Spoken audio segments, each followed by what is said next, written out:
You fancy me mad? No. Madman know nothing. But you should have seen me. You should have seen how wisely I proceeded, with what caution, with what foresight, with what dissimulation.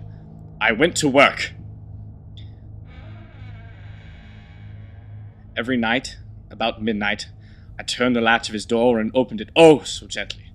It took me an hour to place my whole head within the opening, so far that I can see him as he lay upon his bed. Ha! Would a madman have been so wise as this? And this I did for 7 long nights. Every night, just at midnight. But I found that eye always closed. Who's there? And so it was impossible to do the work. For it was not the old man who vexed me, but his evil eye.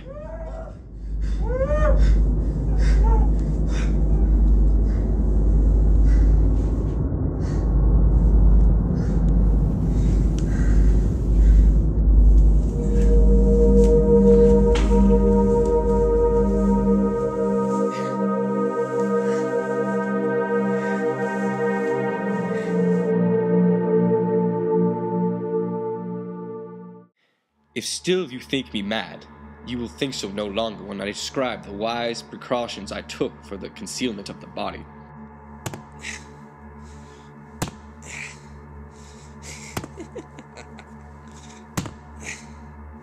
The night waned and I worked hastily, but in silence. I took up 3 planks from the flooring of the chamber and deposited all between the scatlings.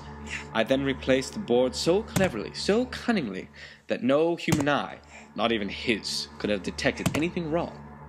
There was nothing to wash out, no stain of any kind, no blood spot whatever. I had been too weary for that. When I had made an end of these labors, it was 4 o'clock, still dark as midnight. As the bell sounded the hour, there came a knocking at the street door. I went down to open it with a light heart. But what did I have now to fear? Oh, good evening, sir. There seems to have been a disturbance in the area. Someone heard shrieking. Suspicion has been aroused. May we come in and search the premises? I smiled. What had I to fear? I bade the gentleman welcome. The shriek? I said was my own in a dream. The old man, I mentioned, was absent in the country. I took my visitors all over the house. I bade them search well. I led them at length to his chamber. I showed them his treasures, secure, undisturbed. The officers were satisfied. My manner had convinced them. I was singularly at ease. They sat, and while I answered cheerily, they chatted familiar things.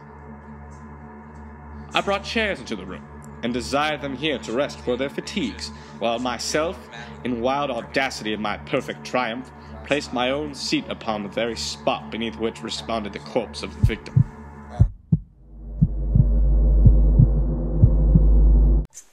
I was singularly at ease. They sat, and while I answered cheerily, they chatted familiar things.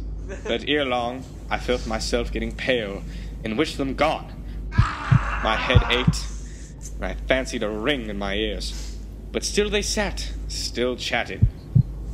The ringing became more distinct. I talked more freely to get rid of the feeling, but it continued and gained definitiveness.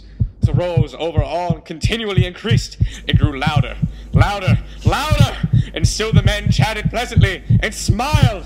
Was it possible they not heard? Oh my God! Villains! Dissemble no more! I admit the deed! Here! Here! Tear off the planks! It is the beating of his hideous heart!